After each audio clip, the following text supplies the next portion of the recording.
पिछले क्लास में हम हेडिंग डलवा दिए थे, आप लोगों से बोले थे कि आप लोग हेडिंग डाल दीजिएगा। और हेडिंग मेरा क्या था, तो डिसऑर्डर। मेरा हेडिंग क्या था, डिसऑर्डर।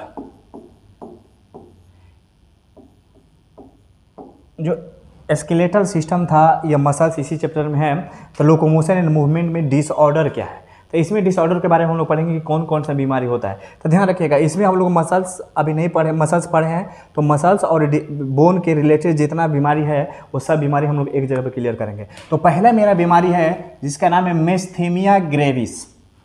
ये बहुत ही डेंजर बीमारी है, नाम सुनने में जितना आसान लग रहा है उतना उससे क्या है, थोड़ा सा टफ है। मेस्थीनिया ग्रेविस जिसको हम लोग बोलते हैं, ध्यान रखिए, इसको थोड़ा सा और नीचे करते हैं, शायद दिखाई आप लोगों को नहीं दे रहा होगा। ये जो डिजीज़ है मेरा, इसका क्या नाम है, तो मेस्थीनिया ग्रेविस। इस डिजीज़ का क्या नाम है, मेस्थीनिया ग्रेविस।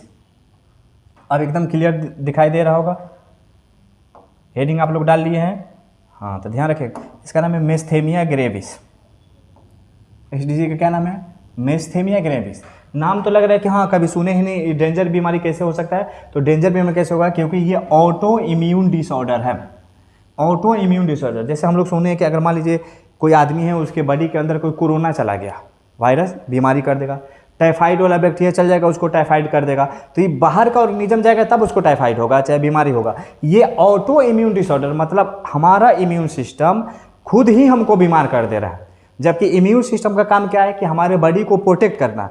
इसलिए अब देखिए, अब इम्यून सिस्टम खुद अल्टर हो गया है, तो हमारे बॉडी को खुद बीमार कर रहा है, तो हम लोग इम्यून सिस्टम को मार भी नहीं सकते हैं। अपने इम्यून सिस्टम को मारेंगे फिर हमको लॉट ऑफ बीमारी हो जाएगा। तो ये किसके वजह से होता है, तो अफेक्टिंग, देखिए, और ये बीमारी होगा कि तो सबसे पहले याद रखना है कि मेस्थीनिया ग्रेविस कैसा बीमारी होता है, तो ऑटो इम्यून डिसऑर्डर होता है। दूसरा इसका सबसे बड़ा इफेक्ट है कि न्यूरोमस्कुलर जंक्शन को क्या करता है, फैटिक बनाता है, उसको अफेक्ट करता है। न्यूरोमस्कुलर जंक्शन मतलब मेरे जो ब्रेन में जो मसल्स होता है वो एक मसल से दूसरे मसल से जो जुड़ता है उसी जंक्शन को करता है।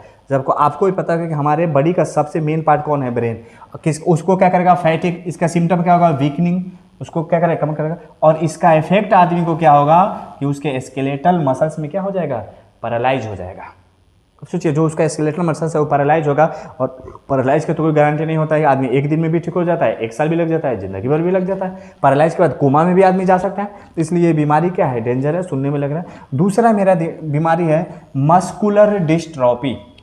डिस्ट्रॉफी का मतलब होता है डिस्ट्रॉय होना, खत्म होना। तो जो मसल्स है वो डिस्ट्रॉय होने लगता है, खत्म होने लगता है। इसका लिखा रहता है progressive degeneration of skeletal muscles mostly due to genetic disorder. Genetic बहुत सारा बीमारी होता है जिसमें क्या होता है, ये मसल से मेरा है, वो मसल जो होता है उसका वेट घटने लगता है, कम होने लगता है, आदमी धीरे धीरे उसका वेट लॉस होने लगता है और सूखने लगता है। उसी बीमारी को हम लोग क्या बोलेंगे, मस्कुलर डिस्ट्रॉफी। जब इसको जेनेटिक पढ़ेंगे तो इसका पूरा डिटेल पढ़ेंगे हम लोग। अगला है टिटेनी। टिटेनी बोलते हैं, जैसे हम लोग अपने गाँव के लैंग्वेज में क्या झिनझिनाता है, हाथ पैर झिनझिना गया, है ना, आदमी बैठ कर वो उठता है तो पूरा लगता है, उसी को हम लोग बोलते हैं टिटेनी। तो यहाँ पर देखिएगा, टिटेनी में क्या होगा, रैपिड एस्पाज्म, जो एक मसल से दूसरे मसल्स में क्या करना है, एस्पाज्म मतलब पकड़ने लगता है, एस्पाज्म होगा। इसके बाद क्या होगा, muscles due to low calcium body fluid. अगर हमारा जो ब्लड है अगर हमारा बॉडी है या ब्लड बोलो,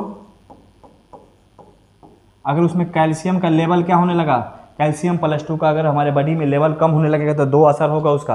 पहला क्या होगा कि हमारा बोन क्या होने लगेगा, वीक होने लगेगा, पोरस होने लगेगा, कमजोर होने लगेगा। और दूसरा क्या होने लगेगा, टिटेनी होने लगेगा। मतलब क्या होने लगेगा, मसल्स में भी डिस्ट्रॉफी होने लगेगा, मसल्स भी स्पाज्म करने लगेगा, एक दूसरे पे चढ़ने लगेगा। उसके लिए ध्यान रखना है, कैल्शियम लेवल को हमेशा बॉडी में क्या करना है, बढ़ा के रखना है, क्योंकि मसल्स के साथ साथ बोन भी कमजोर होता है इससे, कोई दिक्कत। अगला जो मेरा बीमारी है अर्थराइटिस। एक बात हमेशा याद रखिएगा, आइटिस वर्ड अगर कहीं भी साइंस में हो आए तो आइटिस का मतलब होता है फूलना। फूलना का मतलब होता है स्वेल करना, इन्फ्लामेशन। तो देखिएगा, अर्थराइटिस मतलब इन्फ्लामेशन ऑफ ज्वाइंट। अर्थ का वर्ड आता है ज्वाइंट, तो ज्वाइंट में इन्फ्लामेशन हो जाएगा। कहानी समझ में आया, ज्वाइंट क्या हो जाएगा, फूल जाएगा, तो उस बीमारी को हम लोग क्या बोलेंगे, अर्थराइटिस। जो एक ज्वाइंट है, दोनों जो सिनोवियल ज्वाइंट, फाइब्रो ज्वाइंट पड़ा है, सब वहाँ पे ज्वाइंट पे क्या होने लगेगा, फूलने लगेगा। अगला जो मेरा बीमारी है ओस्टियोपोरोसिस, बहुत भयानक ओस्टियोपोरोसिस। ये जो बीमारी है जनरली जो फीमेल होती है उस फीमेल के ओल्ड एज में पाया जाता है। ओस्टियो का मतलब होता है, ध्यान रखिएगा यहाँ पे,